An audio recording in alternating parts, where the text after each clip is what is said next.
the 1 Peter chapter 3, verse number 15. But sanctify the Lord God in your hearts, and be ready always to give an answer to every man that asketh you the reason of the hope that is in you with meekness and fear.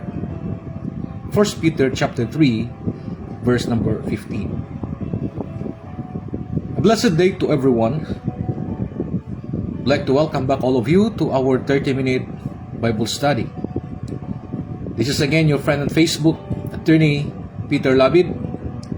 It's my great honor and privilege to be able to impart to you my knowledge of the Holy Scriptures. At nais ko pong ibahagi sa inyo yung aking pong natutunan mula sa pag-aaral ng salita ng Panginoon. No? Sapagkat ang mga katotohanan ito ay lubhang napakahalaga upang malaman natin na tayo ay nasa totoong pananampalataya at pagsunod sa Diyos at totoong pamumuhay na nakapagbigay ng kasayahan at kaluguran sa ating Panginoong Diyos, no? Yan po yung kanyang kalooban na tayo po ay maging katulad sa kanyang mga anak na nakikita natin sa banal na kasulatan, no? Ang mga sinaunang mga mananampalataya, ano ba yung kanilang paniniwala at pananampalataya at ano ba yung kanilang pamumuhay? Yan ang tinatawag natin na faith that was once delivered unto the saints. Sabi nga ni Apostle Jude, sabi niya sa Jude chapter 1 verse number 3 that you have to earnestly contend for the faith that was once delivered unto the saints. Makikita po natin ang totoong pananampalataya at totoong pamumuhay, paglilingkod sa Diyos sa pamamagitan ng kasaysayan ng sinaunang mga mananampalataya. Ano ba yung kanilang pinaniniwalaan, no? At unang-una po na ating pong tinalakay sa nakaraang mga episode natin ay patungkol po sa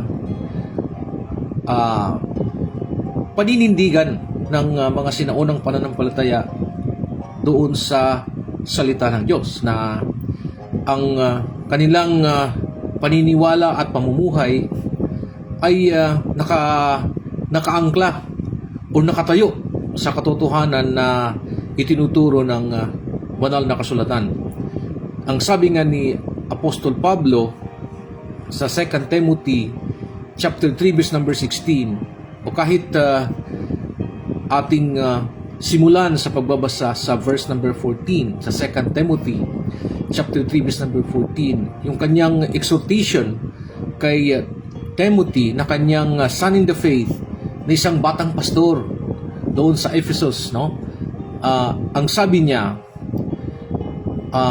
continue thou in the things which thou hast learned and hast been assured of, knowing of whom thou hast learned them, and that from a child thou hast known the Holy Scriptures, which are able to make thee wise unto salvation through faith in Christ Jesus. All the Scripture is given by inspiration of God and is profitable for doctrine, for reproof, for correction, for instruction in righteousness, that the man of God may be perfect or mature, thoroughly furnished unto all good works. Kumbaga sinasabi ni Apostol Pablo, ang banal na kasulatan ay sapat upang matutunan natin, malaman natin kung ano ba yung totoong pananampalataya at ano ba yung tunay at totoong pamumuhay na nakapagbibigay ng saya sa Diyos, no? At ito ay makikita natin mula sa banal na kasulatan. We don't need any other book for us to be informed of the true faith and of the righteous living that God expects His people to live. Yun po ang isang turo na napakaliwanag mula kay Apostol Pablo na napakalaga po para sa kanya yung banal na kasulatan. At kung makikita natin sa Book of Acts, ang sinasabi doon sa Acts chapter 17 verse number 11, no? These were more noble than those in Thessalonica, who received the word of God with gladness, no, and readiness of mind, and study the scriptures daily, whether those things were so. Ito po, sa chapter 17, ito po yung missionary journey ni Apostle Paul na narating niya yung napakaraming mga lugar sa Asia Minor, mga Gentiles, no? At kanyang itinuro sa kanila yung magandang balita. At itong magandang balitang ito ay yung biyaya ng Diyos sa pamamagitan ng pagpapadala sa ating Panginoong Jesucristo dito sa sanglibutan, at siya ay pinanganak sa pamamagitan ng Virgin Mary. He lived a perfect life, and one day he was unjustly condemned to die. The Pharisees and the religious people thought that it was the end of Jesus, and it was the end of the Christian movement, no?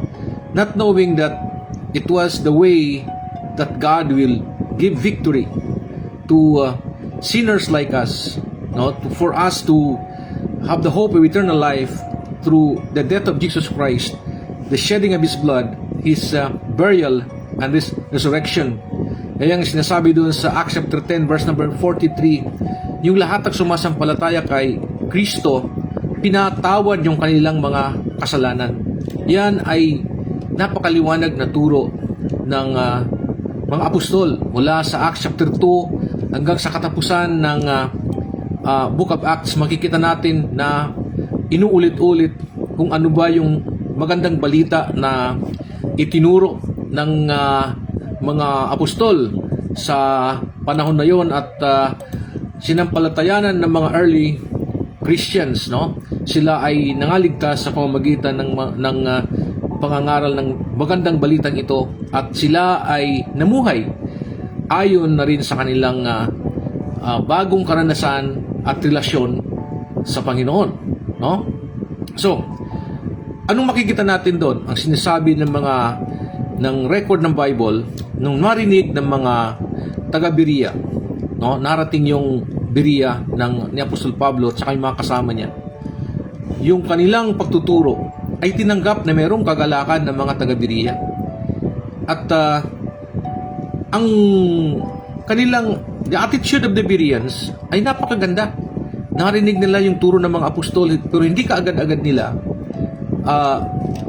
tinanggap. Ibig sabihin, ginawang pundasyon kaagad-agad ng kanilang pananampalataya.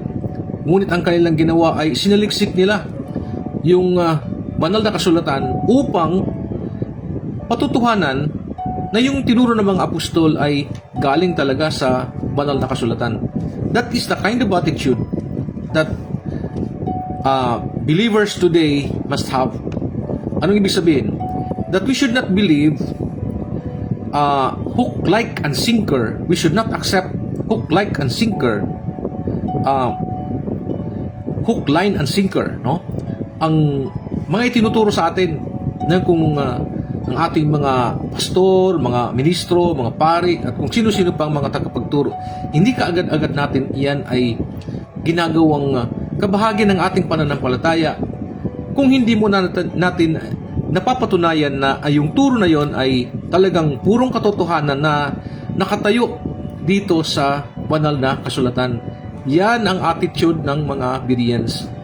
Pagpapahalaga ng salita ng Diyos bilang pundasyon ng pananampalataya at pamumuhay. Yan ang isa sa mga marka ng totoong mga anak ng Diyos, no? Nagmamahal katulad ng pagmamahal nila sa ating Panginoong Jesucristo, ay ganoon din naman ang pagmamahal nila sa banal na kasulatan. Sapagkat sabi nga ng isang theologian, ang sabi niya, the Lord Jesus Christ is the living word, while the Bible is the written word, no?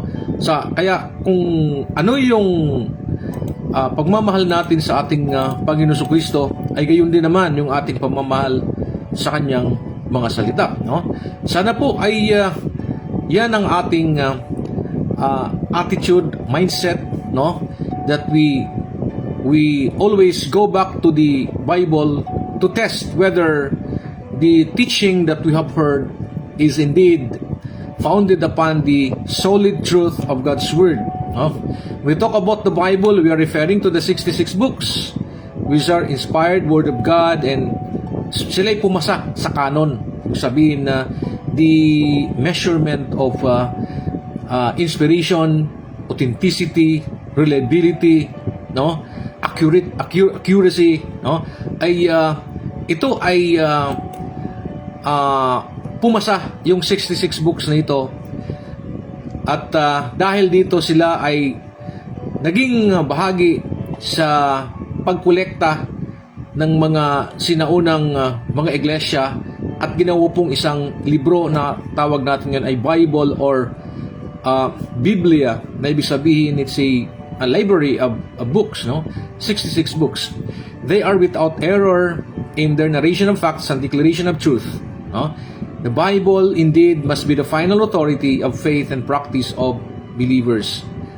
So yan po yung unang pananampalataya na dapat ipaglaban, no? We have to earnestly contend for the faith or love of the Scriptures, the Holy Scriptures, as the final authority of faith and practice of believers. And the second is equally important. The second faith is the belief that the churches, the local churches, the visible local churches that Jesus built on earth in Jerusalem and in other countries or in other cities in the Gentile countries, no, ay they were autonomous, independent, no, and they were accountable only to Jesus and not to any hierarchy or to any higher power. Bawat isang iglesia ay independent, ibig sabihin walang nakikialam patungkol sa kanilang pamamahala. When it comes to governance of a particular church, they are independent and they are autonomous. They are only being guided by the Holy Spirit and by the written Word of God, and recognizing that Christ is the head of the church, meaning He possesses the power, the powers that are needed for the church to move on, and that is the legislative power, executive power, and the judicial power are all in the Lord Jesus Christ being the head of the church, according to Colossians chapter 1 verse number 18. He is the head of the church. There is no other human person who should head the church. It's Jesus Christ. He did not delegate, no? He did not delegate His power to any human being, but He remains active. He remains His presence remains in the church. Sabi nga niya, I will be with you even unto the end of the world. So, hindi nawawala yung presensya ng ating Panginoong Jesucristo sa iglesia, sa local churches. Kaya, hindi po pwedeng palitan ng kung sinong tao ang pamamahala at pagiging tagapangulo ng iglesia, visible churches, kundi ang ating Panginoong Jesucristo. Ngunit, yung autonomy of local churches must not be understood na hindi na sila open for fellowship with other churches, no? Sabihin kung mayroong mga pagkakataon na sila pwedeng makatulong sa ibang mga iglesia na nangangailangan, hindi ibig sabihin na hindi sila tutulong. O kung mayroon mang mga mahalagang mga pagdiriwang katulad halimbawa ng National Baptist Day or kung ano pa, anniversary, no, National Bible Week, no, hindi sila pwedeng sabihin na hindi sila makikipagkaisa, makikipag-fellowship, sapagkat hindi naman yan patungkol sa pamamahala ng isang local church, no. And the autonomy of the local church is being makikita natin sa local leadership. Sila yung pumipili sa kanilang mga leaders kung sino-sino, kung anong mga posisyon ang kailangang punan, ay sila yung pumipili sa mga taong dapat maging pumosisyon, no, to occupy the positions that are being needed by the church. We can see that in Acts chapter 6 verses 1 to 7, sabi ni Apostle Peter to the church, you have to pick out from among you 7 men of honest report and those who are filled with the Holy Spirit. At yung mga pinili na yon ay naglilingkod sa iglesia, they do not have the overreach, hindi sila, wala silang kapangyarihan sa ibang mga iglesia. At kahit yung mga pastors, ang sabi ni Paul, that you have to take care of the sheep by which you were appointed by the Holy Spirit, no? Sabihin, kung saan kayo inappoint ng Holy Spirit, doon kayo mag-concentrate sa inyong paglilingkod, no, sa Panginoon. Huwag kayong sabihin, hindi sila pwedeng makialam doon sa mga tupa na hindi naman ibinigay sa kanila ng Panginoon, no?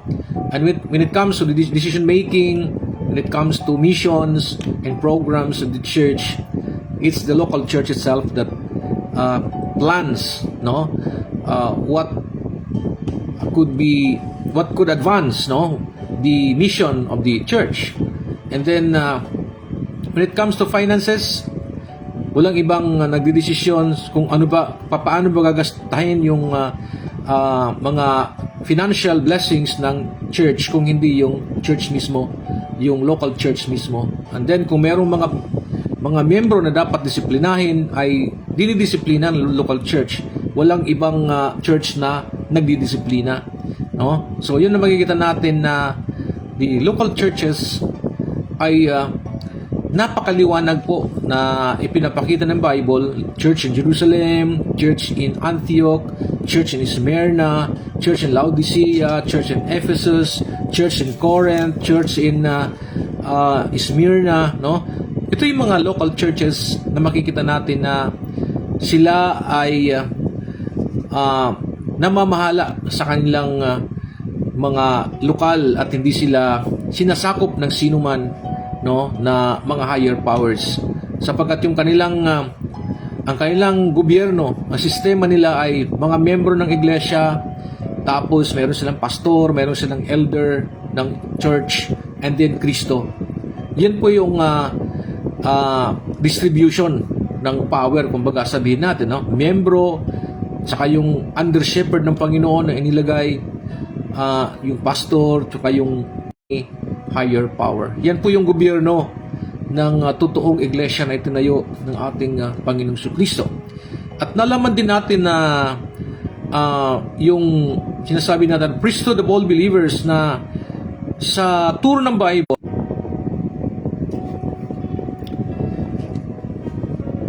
nagkaroon po ng maghina yung ating signal. Ngayon pagpapatuloy natin yung ating tinatalakay patungkol sa priesthood of all believers. Each believer has a direct access to God through Jesus Christ. This is a precious privilege of every child of God.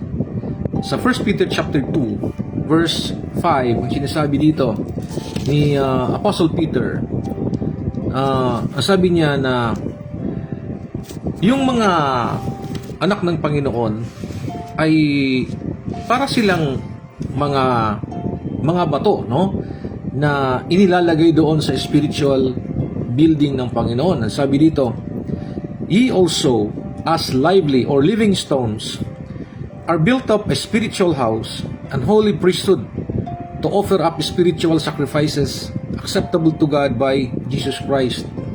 Dahil sila ngayon ay tumanggap na kay Kristo at pinananahanan ng Banal na Espiritu, makikita natin na sila ay meron ng bagong office, no? Bagong gawain, ay yung gawain ng isang pari, no? Ang pari na sinasabi dito ay banal na pagkapari, at ang kanyang gawain ay to offer up spiritual sacrifices acceptable to God by Jesus Christ. Kasi yung mga pari sa Old Testament, no, yung Aaronic priest, yung Levitical priest, no, ay sinasabi sa Hebrews chapter 10 verse number 11, every priest standeth daily ministering the same sacrifices which can never take away sins, no. Yan po ang makikita natin sa description, no, sa mga Old Testament saints, Old Testament priests na sinasabi dito. And every priest standeth daily, ministering and offering oftentimes the same sacrifices which can never take away sins. Kaya nung namatay ang Panginoon sa cross, anong nangyari doon sa veil of the temple? Ito ay it was torn, no? Nasira yung veil of the temple, which separates the holy place from the other compartments of the temple. Ibig sabihin na the priesthood system in the temple was already done away, was already replaced by a new kind of priesthood, which is every believer who has Jesus Christ, who has the Holy Spirit in his heart, he is given the role, the work of a priest, and his work is to offer up spiritual sacrifices acceptable to God. And what's this? According to Romans chapter 12 verse number 1, sinasabi ni Apostol Pablo, I beseech you therefore, brethren, by the mercies of God, that ye present your bodies a living sacrifice, wholly acceptable unto God, which is your reasonable service. And be not conformed to this world, but be transformed by the renewing of your mind, that ye may prove what is that good and acceptable and perfect will of God. There, makita natin substantially, ang sinasabi sa Romans chapter 12 na if a believer wants to fulfill this work of a holy priest, no, kailangan niya mag-offer ng spiritual sacrifice, and that is his reasonable service. Yung kanyang, he must be offered as a living sacrifice through reasonable service, no? Hindi na siya nag-offer ng mga animal offerings, but he is offering himself to God, no? And he is telling God to use him, no, in whatever way that the Lord can use him for his glory and honor, no?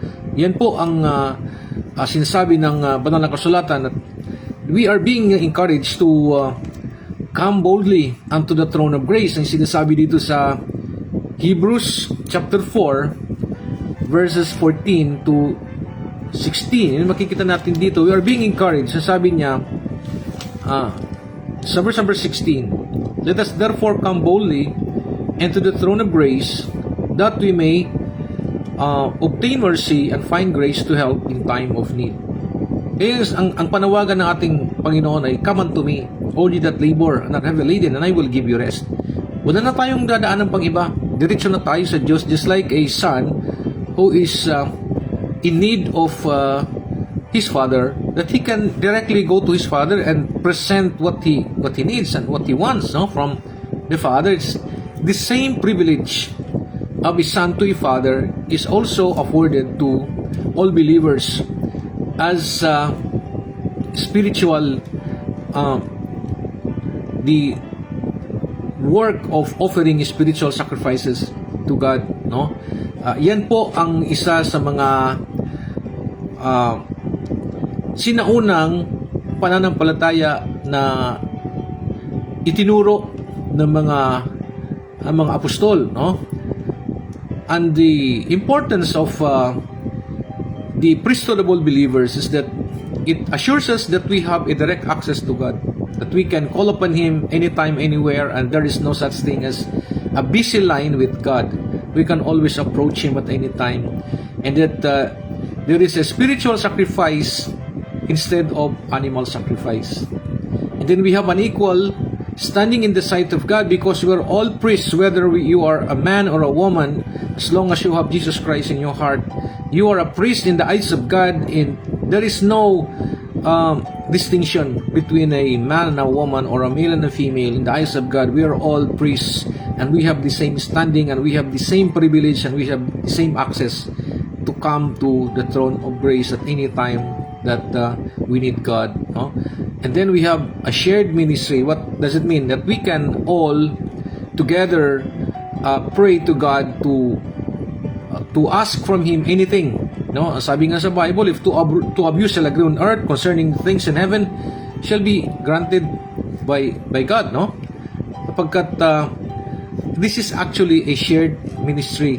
Hindi ibig sabihin na mayroon lang pipiliin ng Diyos na pakikinggan niya lahat ng mga anak ng Diyos. Pag tumawag sa Kanya, Kanyang papakinggan. He is always open. His ears are open for the prayers and for the requests of His own people. And He answers them in His own time. No? And then, napag-usapan din natin ang patungkol sa two ordinances. Ano ba yung ordinance? It is a practice that of the church which Jesus commanded. Itinuro at iniutos ng Panginoon yung mga practices na ito. At makikita natin sa Bible ay meron pong dalawang ordinance na sinasabi ng Bible ay baptism, water baptism, and then ang Lord's Supper. And we see that these practices are more of symbolic rather than having a salvific effect. No? Makikita natin later, unang-una, ang ating Panginoong Jesucristo habang siya ay nandito pa sa libutan, ang sabi niya sa church, "Go ye and teach all nations, baptizing them in the name of the Father and of the Son and of the Holy Ghost, teaching them to observe all things whatsoever I have commanded you." Sa Matthew 28 verse number 19. Yan po yung utos ng Panginoon na magbautismo. At siya mismo makikita natin that he submitted himself in water baptism, but it was the baptism of John, and it was a baptism of repentance, and he did not actually go to John to be baptized for him to repent. Sabi niya, the purpose of his baptism is to fulfill all righteousness. But in our case, sa mga mananampalataya na gustong magpabautismo, unang-una, ang sinasabi ng Bible sa Acts chapter 2, ang isang requirement ng water baptism ay kailangan munang sumampalataya sa ating Panginoong Jesucristo na kanyang tagapagligtas. Yung sinasabi sa Acts chapter 2 verse number 42, "And they that gladly received this word were baptized." It's a requirement that before a person can be baptized, he has first to profess to receive Jesus Christ as his personal Savior. Sapagkat baptism is a picture of the spiritual resurrection that happened within us. Sapagkat sabi ng Bible, tayo po ay patay sa kasalanan at mga pagsalansang sa Panginoon. We are all dead in trespasses and sins. And there is a need for God to cause that spiritual resurrection within us, and that happens when a person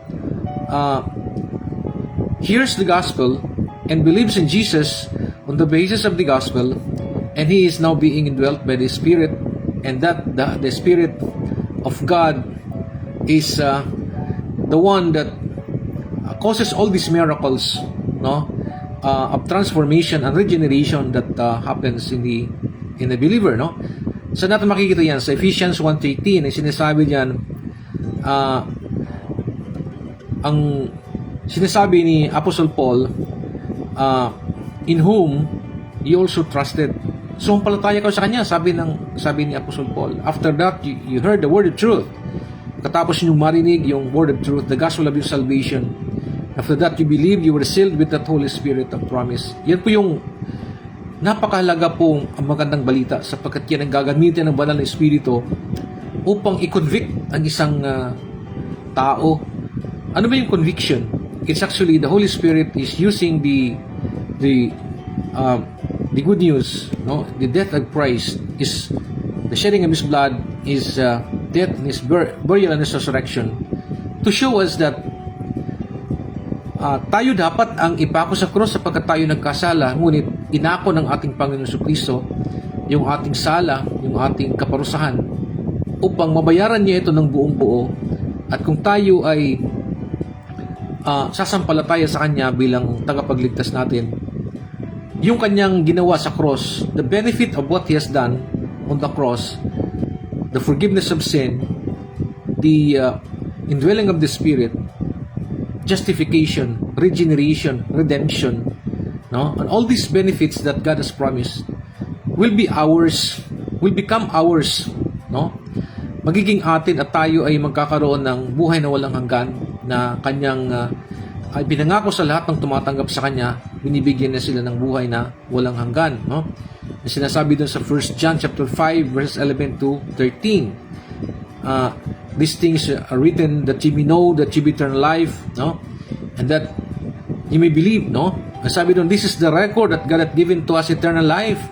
And this life is in His Son. He that hath the Son hath life. He that does not have the Son does not have life. These things are written unto you that you may believe, no? In the Lord Jesus Christ, no? Ang yun yung sinasabi doon. And that believing, ye might have life to His name. No? Iyan po ang napakahalaga na ating pong malaman at tawag natin yung spiritual resurrection. And that spiritual resurrection has to be demonstrated in outwardly, no? At yan ay papakita natin sa pamamagitan ng pagpabautismo sa tubig. Ang ibig sabihin na ilulubog tayo sa tubig sapagkat yun na naman talaga ang totoong kahulugan ng baptism from the Greek word baptizo, which means immersion or being immersed, being submerged in water. Ibig sabihin maraming tubig at ikaw ay ilulubog na para bagang ikaw ay naglilitrato na namatay kasama ni Kristo, at nung ikaw ay umahon mula sa tubig ay para bagang ikaw ay inililitrato mo na sa loob-loob mo nagkaroon na ng spiritual resurrection na para bagang ikaw ay nabuhay muli kasama ni Kristo upang ikaw ay magsimulang mamuhay ng bagong buhay na newness of life. Ano ba yung newness of life na yun? Yung sinasabi sa 2 Corinthians 5:17, therefore if any man be in Christ is a new creature, all things are passed away, behold, all things are become new. Bagong buhay, binabago talaga ng Panginoon. So that's the mode of baptism. It's immersion. There must be water because it is a picture of the spiritual resurrection that happened within us, and the requirement, there is faith in Jesus Christ. Kaya nga yung mga paslit, hindi pa sila pwedeng bautismuhan sapagkat hindi pa sila makasampalataya sa ating Panginoon Jesucristo. At yung mga dapat magbautismo ay the pastors and elders, no, na sila ay binigyan ng authority ng iglesia and local church to administer baptism. At yung bautismo ay kailan ba dapat bautismo ng isang tao? After he has believed in Jesus Christ, at any time, no, after he has believed in Jesus Christ. Makikita natin yan. The example there is that of Apostle Paul, kay Cornelius, no, and then kahit pa yung eunuch, sabi nga niya, yung dumaan sila sa may tubig, sabi niya, there's water, what to hinder me to be baptized? And sabi naman ni Philip sa kanya, if you believe the Lord Jesus Christ, you may. Sabi niya, I believe that Jesus Christ is the Son of God. And when a person declares that, he is saying that he accepts Jesus as the Messiah and his only hope of eternal life, no? And then makikita natin the importance of baptism, that when Jesus was baptized, the Father was there to honor His Son. It's a day of blessing, no? Pag ang isang tao ay nagpapabautismo sa tubig, ibig sabihin siya ay nalulugod ang Diyos sa kanya, natutuwa ang Diyos sa kanya, katulad ng kanyang the declaration of God, no, when Jesus Christ was baptized. But take note that water baptism comes after salvation. Hindi po yan kabahagi ng kaligtasan, no? At bagkus ito ay isang outward manifestation or demonstration that there is already a salvation that happens within us, no? So makikita natin mayroong mga tao na naligtas muna bago sila binautismuhan. Makita natin si Cornelius and his household, they received the Holy Spirit before they were baptized. And then meron din mga tao na naligtas pero hindi naman sila binautismuhan, tulad ng thief on the cross. Sabi ni Jesus, today you will be with me in paradise. It's an assurance to him that he was on his way to heaven. And then we have the Old Testament saints. They were not baptized and yet they were saved, no? Makita natin yung Ethiopian eunuch, and then si Paul, they were saved first before they were baptized, no?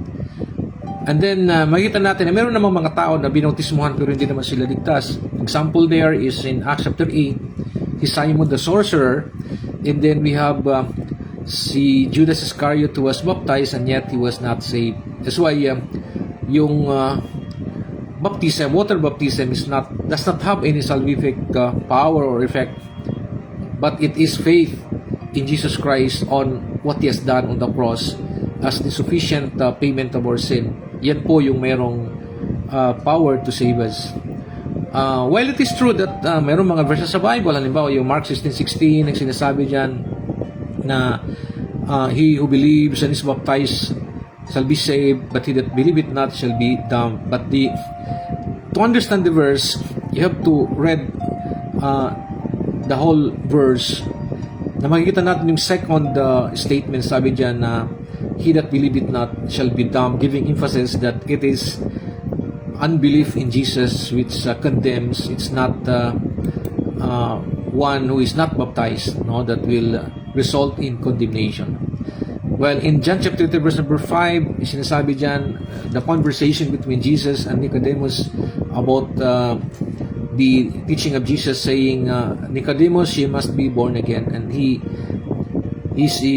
Jesus explained what is meant by being born again, and he used in verse number 5, he used being born in water and of the Spirit, no? But in number 6, verse number 6, he tried to explain. He said that he who is born of the flesh is flesh, and he who is born of the Spirit is a spirit, telling us that what is meant by water baptism is actually physical birth, and being born in the Spirit is a spiritual birth. So that hindi sinasabi dyan, it's not baptismal regeneration, it's not being baptized, you will become a child of God, but what he meant by being baptized in water is that being born, no, in the flesh. And in Acts chapter 2 verse number 38, we'll see there when the people who heard Peter preach, they were pricked in their hearts, and they said, what must we do? Sabi ni Paul, repent and be baptized every one of you for the remission of sins, and you shall receive the gift of the Holy Spirit. Take note that the verses in the Bible, there are around 200 verses in the Bible that teaches how to be saved, and not one of these salvation verses would tell us baptism is a part of salvation, no? But here in this verse, it's sabi dito na baptism for the remission of sins. Wala naman sinasabi niya water baptism, but we just take it that it is water baptism, no? Ang tamang pagkaunawa po sa verse na ito, not on its literal import, but taking the context, it's actually the emphasis there is repentance, no? It's repentance. And once a person repents, then he has to be baptized, no? On the basis of repentance, that is what is meant there for the remission of sins. Sa Greek word, yung English word na for, IES in Greek, means on the basis of your repentance, you submit yourself in water baptism, and you shall receive the gift of the Holy Spirit, no? Kailan ba na tatanggap yung Holy Spirit, no? Merong bago i-baptize, meron namang pagkatapos ng baptism, sila ay nakakatanggap ng Holy Spirit, no? Ibig sabihin ba yung mga tao na hindi nakatanggap ng Holy Spirit before baptism, sila hindi ligtas? Hindi naman, sapagkat yung mga apostol, hindi naman sila nakatanggap ng banal na Espiritu, pero sila ay ligtas na, no? So, the emphasis here is on repentance, no? Sapagkat this is in Acts chapter 2, this is parang ito ay transition chapter from the Old Testament message of John of baptism by repentance to the Christian message of repentance and then baptism, no? So yun po yung ibig sabihin niya, no? Yung 1 Peter chapter 3 verse number 21 is about baptism doth now save us. Nakapagliligtas yung baptism, no? Again, just the same thing with Acts chapter 2 verse number 38. You have to take into consideration other verses, no? Sapagkat yung Bible naman isa lang naman. There's one author and there's one message. We should not take one verse out of in isolation with other verses. We have to compare it, spiritual with spiritual things, no? Kaya masasabi natin dito, ang ibig sabihin dito is the emphasis there is relationship with Jesus Christ, sapagkat ang sabi diyan through the resurrection of Jesus is faith in Jesus Christ, no? And then after faith in Jesus, he has to follow in water baptism. And what is that? It's not the washing of the sins of the flesh, but it is more of a good conscience. What is good conscience? Because you already have established your personal relationship with God and you have already obeyed in water baptism. So that is, kumbaga sa atin pa ay nagawa mo na yung kalooban ng Panginoon. And that's why baptism is very, very important for a believer, but not to take it as part of our salvation. Although, I also acknowledge na napakarami din naman mga tao ang they take baptism as part of salvation, but taking into consideration the napakarami ng mga verses sa Bible na sinasabi that we are saved by grace through faith, plus nothing and minus nothing. We have to interpret the greater number of these verses than to take literally in isolation these verses about teaching us about baptism, that it can save us. Okay, so that is about baptism. Now, the other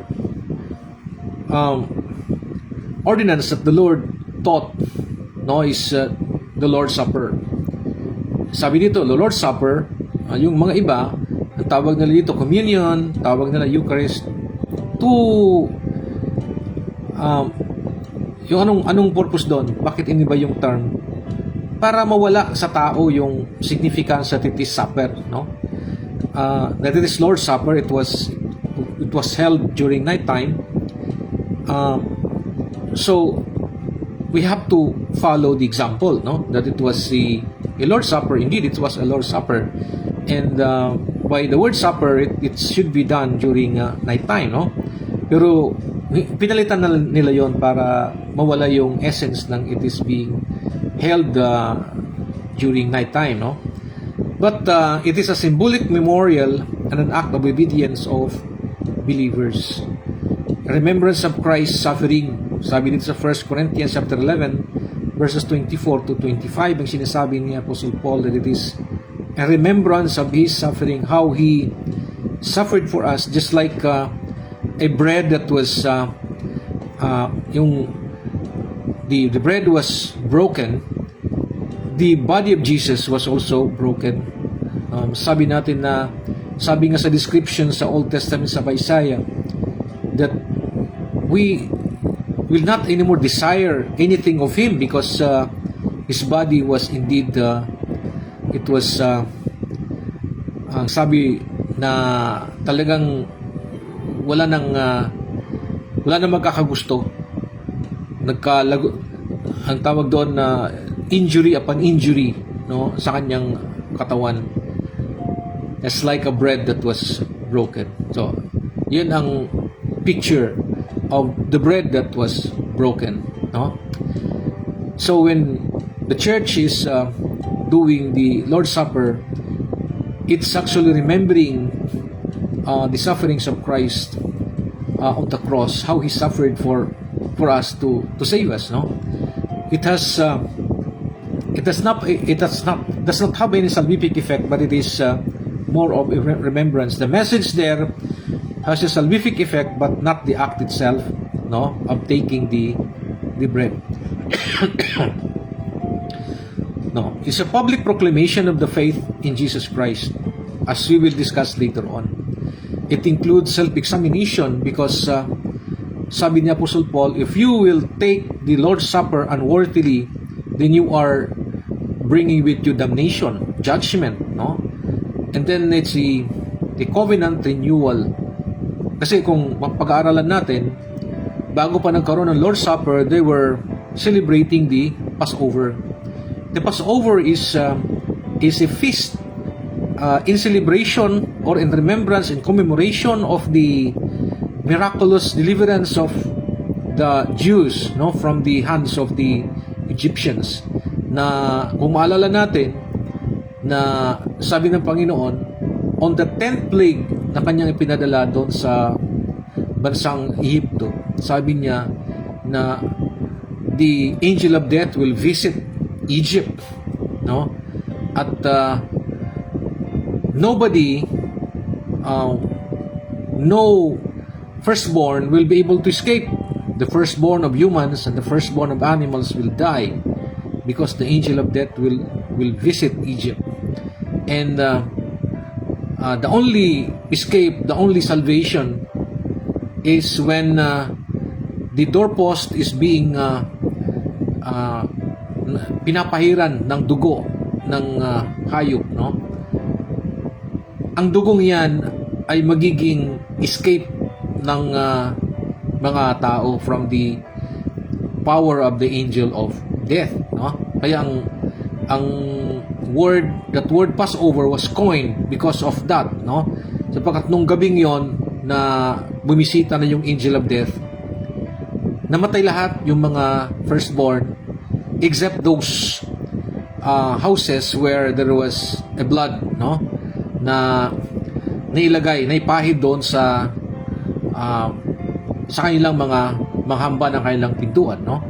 Tawag doon ay it was the blood that was the reason why the angel of death passed over them. So yun po yung Passover. And here Jesus, when he introduced the Lord's Supper, is actually introducing to them a new kind of Passover, no? And in as much as Passover was a memorial and a remembrance of the Passover in Egypt, is telling them that this is a new memorial, this is a new renewal, it's a renewed covenant, no?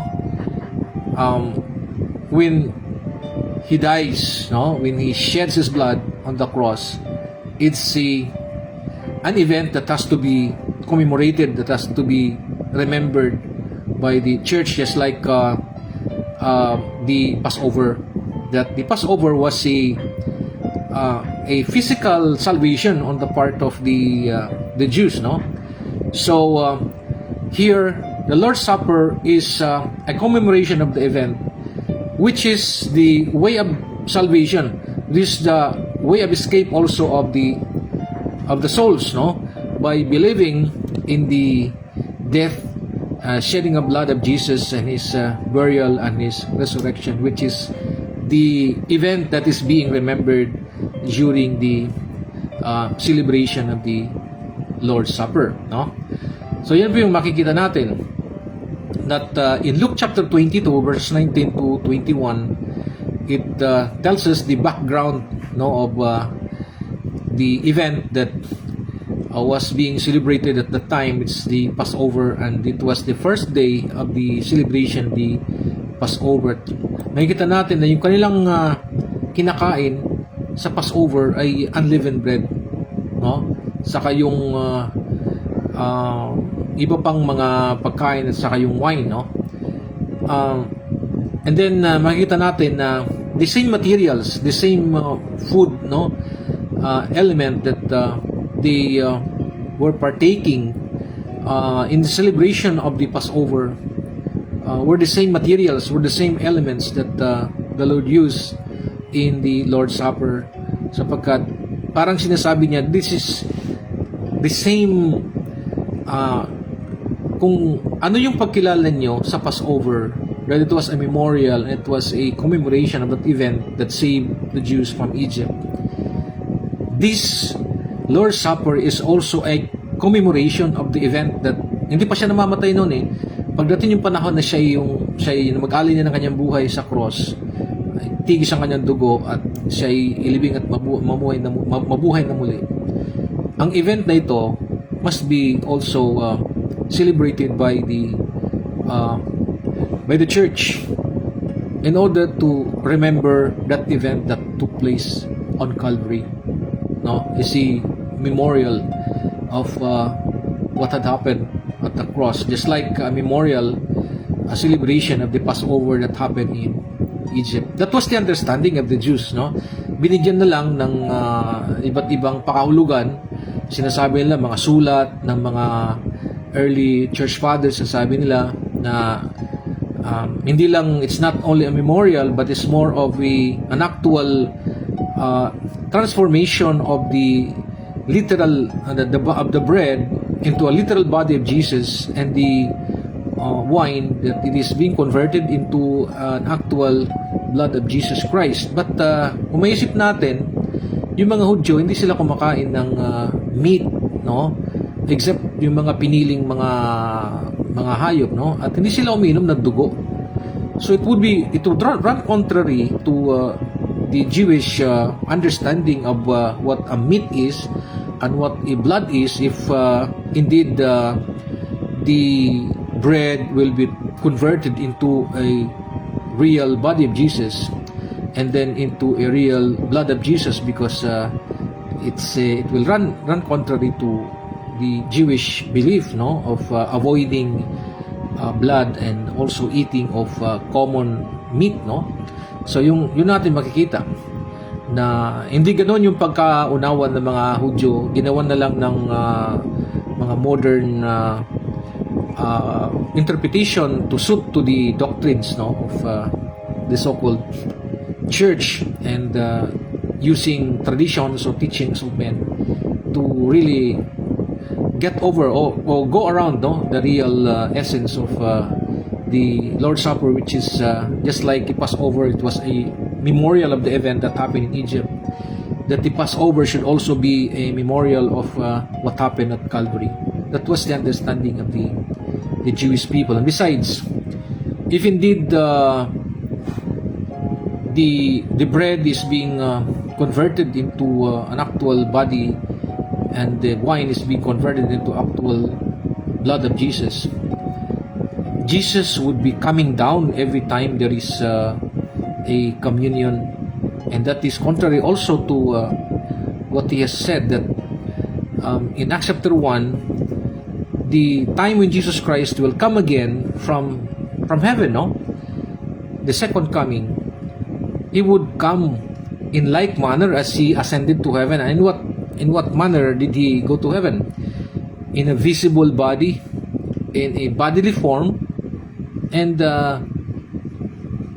he was taken up to heaven, and he will go down on Mount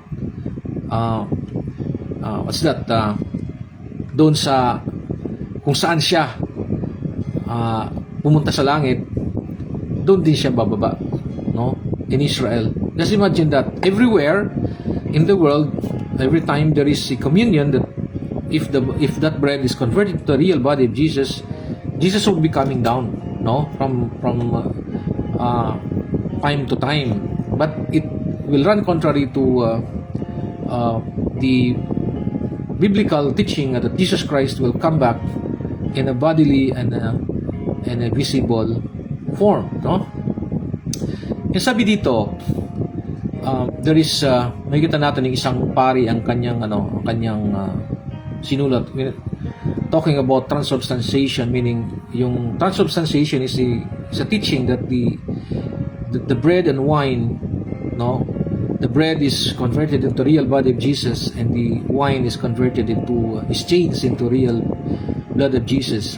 Sabi niya rito, when the priest announces the words of consecration, he reaches up to heaven, brings Christ down from his throne, and places him upon the altar to be offered up again as the victim for the sins of men. It is a power greater than saints and angels. The priest speaks, and lo, Christ, the eternal omnipotent God, bows his head in humble obedience to the priest's command. Father John O'Brien, ang kanyang sinulat, The Faith of Millions. Talking about the, explaining about the doctrine, the dogma of transubstantiation. But, nakikita natin mga kapatid na it's not what the Jewish people understood it to be. It was supposed to be a remembrance of the coming event that Christ would die on the cross, will shed his blood, and he will be buried, and he will rise again the third day. The message has a salvific effect because according to Paul, that is his gospel. In 1 Corinthians chapter 15, makikita natin dyan na yung kanyang itinuturong gospel, sabi niya, is the death, burial, and resurrection of Christ. The power of this his death, the power of his resurrection, yan po yung kaligtasan na magandang balita na itinuturo ni Apostol Pablo. At hindi po yung the real body, the other bread being converted into real body, and the wine being converted into real blood of Jesus. But it's the message of what Jesus done on the cross that has the salvific effect that can save us. Okay? So sana po ay nakapagbigay ko ng konting kaalaman sa inyo patungkol dito sa ating pong tinatalakay. Napag-aralan natin the last two, yung ordinances is the ordinance of baptism, administered only to believers after they believe in Jesus through water baptism, which is being buried, being immersed, because it is the picture of the spiritual resurrection that happened in us, which cannot be done by pouring or by sprinkling alone. And then we also have studied about the Lord's Supper, that it's not supposed to be understood in our parlance, but in the understanding of the Jews, that it's just like the Passover, that they had a memorial commemoration. The commemoration of the Passover is the same frame of mind that they had when Jesus introduced to them the Lord's Supper. It will be a memorial of the sufferings of Jesus at the cross. It's the message of his suffering, of his cross, that has the power to save. Sabi ni Paul sa Romans 1:16, I am not ashamed of the gospel of Christ, for it is the power of God unto salvation to everyone that believeth, to the Jew first and also to the Greek. It is the message of the gospel that has the saving power. It's not the literal bread and the literal wine that has the salvific power. Thank you so much. Ito po ang inyong tagapagturo ngayon, si Attorney Peter Labi. Nagsasabi sa inyong lahat at God bless us all. God bless the Philippines. God bless everyone. Babalik po tayong muli sa sunod na linggo upang pagpatuloy po yung ating pag-aaral sa mga doktrina, mga the doctrines that the faith that was once delivered unto the saints. Thank you so much again. God bless us all. God bless the Philippines. God bless everyone. Bye-bye. I love you all.